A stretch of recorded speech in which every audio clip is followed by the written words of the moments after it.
Assalamualaikum warahmatullahi wabarakatuh. Perkenalkan, nama saya Yolanda Marli, NIM 18043167, dan rekan saya Noveliani Salsa Putri Hamid dan Tata Nezari. Nah, materi yang akan kami presentasikan adalah yang pertama pengertian emisi efek, yang kedua itu tujuan emisi efek, yang ketiga itu berbagai lembaga profesi dan penunjang pasar modal, yang keempat tahap penggunaan publik, dan yang kelima emisi dan divestasi. Baiklah, saya Yolanda Marli, NIM 18043167 akan mempresentasikan tentang emisi efek. Sebelumnya kita harus ketahui dulu apa itu emisi. Emisi adalah suatu penerbitan saham baru yang diterbitkan untuk dijual kepada masyarakat umum untuk pertama kalinya. Jadi emisi efek itu sering disebut juga dengan penawaran umum atau go public, yang merupakan suatu proses yang melibatkan lembaga penunjang pasar modal dalam rangka penjualan efek atau saham atau obligasi suatu perusahaan ke masyarakat umum. Selanjutnya yaitu tujuan emisi efek.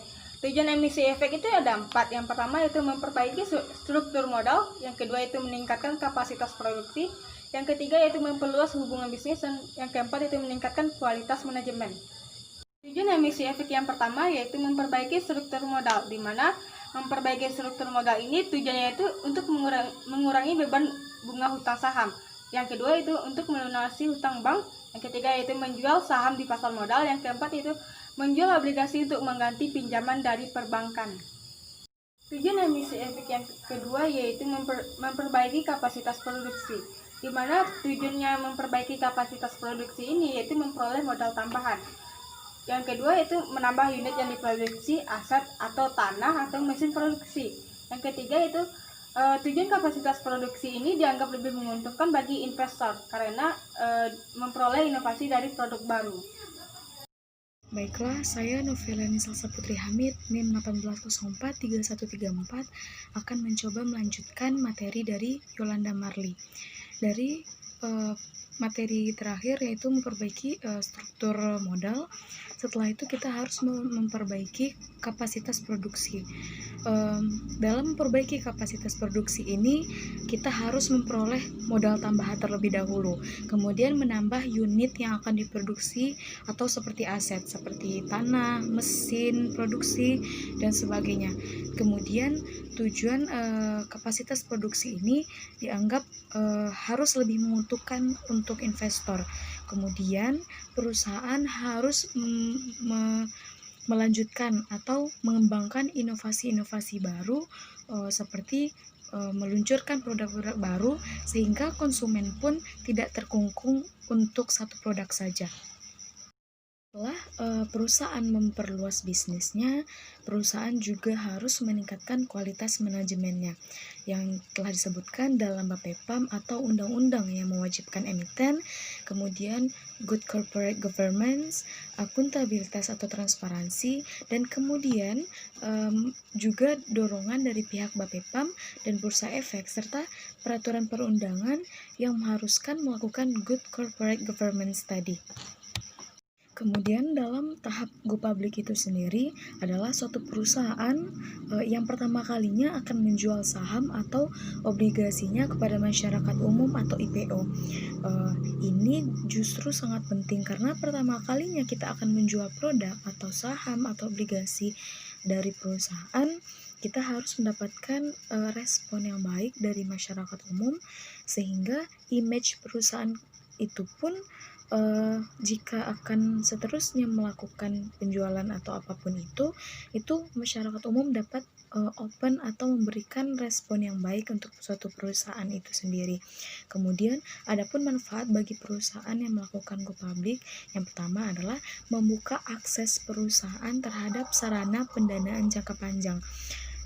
Jelas dalam perusahaan tersebut ketika kita memproduksi sesuatu atau menjual sesuatu seperti saham atau obligasi itu pasti untuk jangka panjang, tidak bisa untuk jangka pendek atau sementara.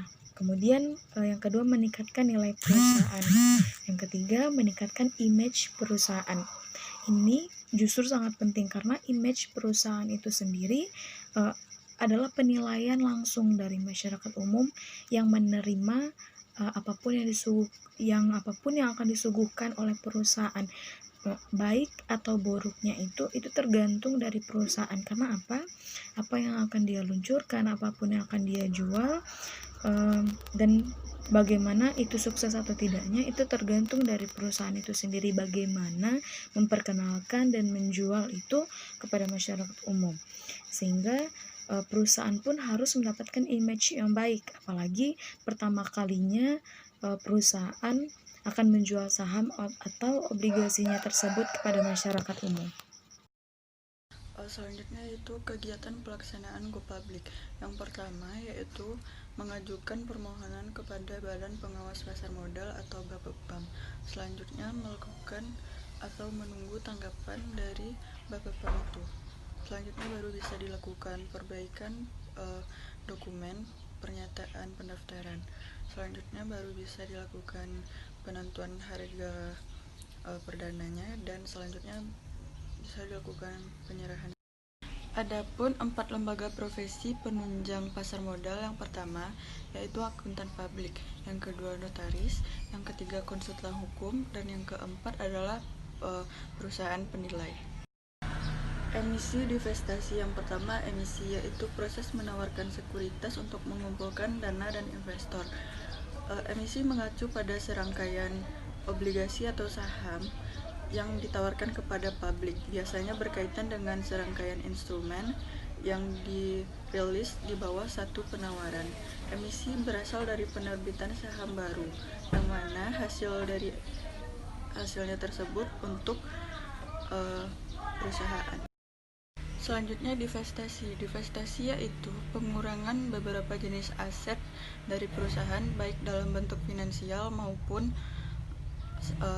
barang, atau bisa juga disebut dengan penjualan dari bisnis perusahaan, berasal dari pemegang saham lama atau pendiri, dan hasilnya pun juga diperuntukkan untuk pemegang saham lama atau pendiri. Sekian dari presentasi kami. Apabila ada kata yang salah, kami mohon maaf. Kami akhiri dengan wabillahi taufiq wal hidayah. Assalamualaikum warahmatullahi wabarakatuh.